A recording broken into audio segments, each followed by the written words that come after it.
Malala's Magic Pencil by Malala Yousafzai. Illustrated by Kerascoët.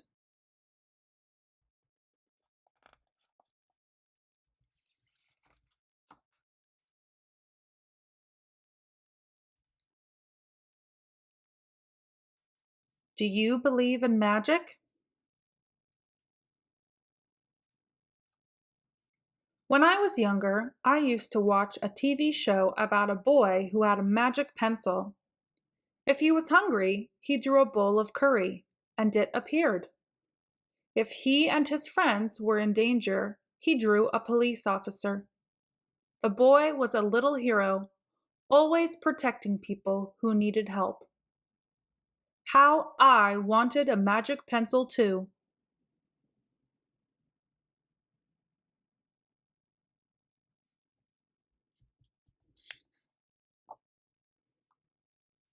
If I had a magic pencil, I would use it to put a lock on my door so my brothers couldn't bother me. Stop time so I could sleep an extra hour every morning. Erase the smell of the trash dump near our house.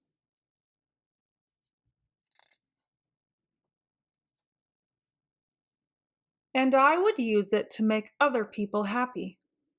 I would draw the most beautiful dresses in the world for my mother, the best buildings in the valley for my father, so he could open many schools where children would study for free.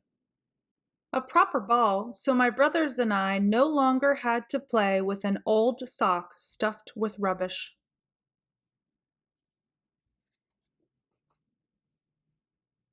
Every night before I went to bed, I wished for a magic pencil of my own. And every morning I would wake up and check my cupboard, but the magic pencil was never there.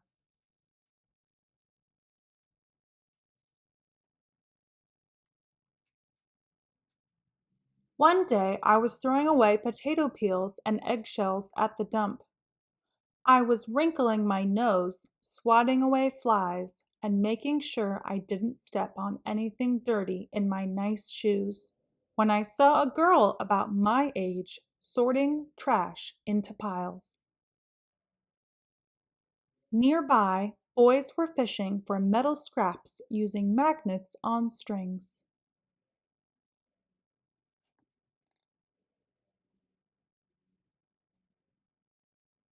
When my father returned home from work, I told him what I'd seen. It made him sad. "Abba," I said. "Yes, Johnny?" he said back. I always liked when he called me dear one.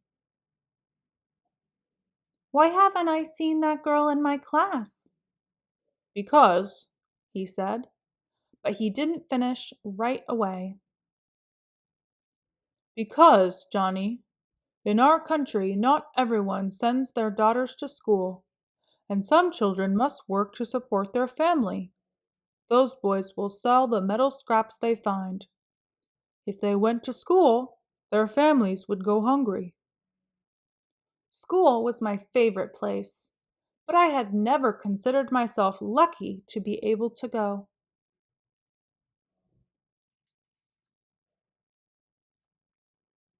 My father had always said, "Malala will live free as a bird." Now I wondered how free I'd truly be.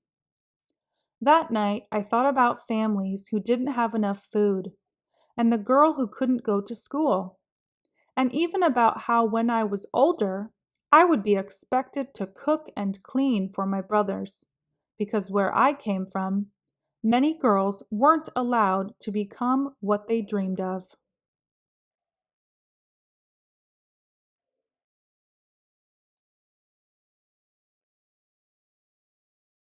I knew then that if I had the magic pencil, I would use it to draw a better world, a peaceful world. First, I would erase war, poverty, and hunger.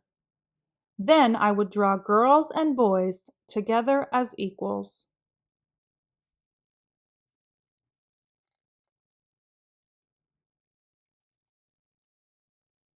Over the next few years, instead of wishing for a magic pencil every night, I worked hard in school every day.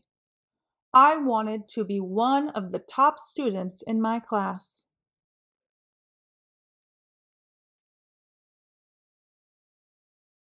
But soon, powerful and dangerous men declared that girls were forbidden from attending school. They walked the streets of our city now. They carried weapons.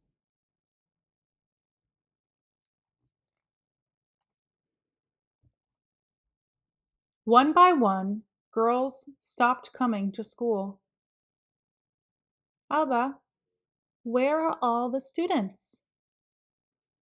They don't feel safe here anymore, Johnny. How could a few men stop all the girls in our valley from going to school? If more people knew what was happening to us, I thought, they might help.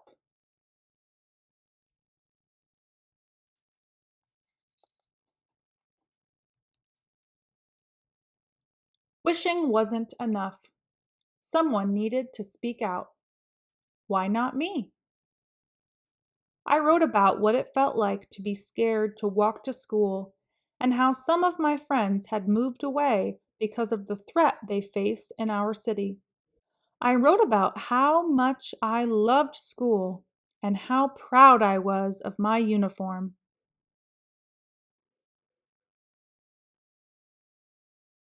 Once I started writing, I didn't stop. I wrote speeches and traveled around my country, sharing my story. I even talked to a reporter from a famous international newspaper. People actually wanted to learn about my life. I spoke for all the girls in my valley who couldn't speak for themselves.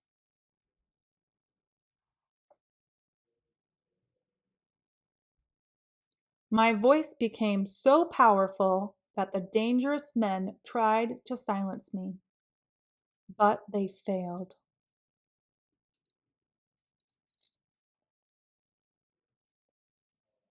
And now my voice is louder than ever, louder because people have joined me, and together we make a chorus standing up for what we believe.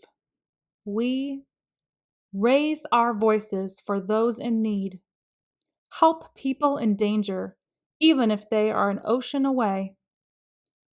Think of the world as a family.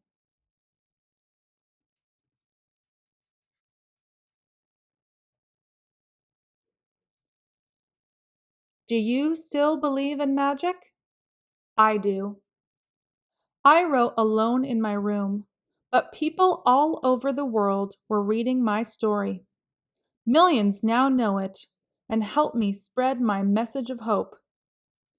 I had at last found the magic I was looking for in my words and in my work.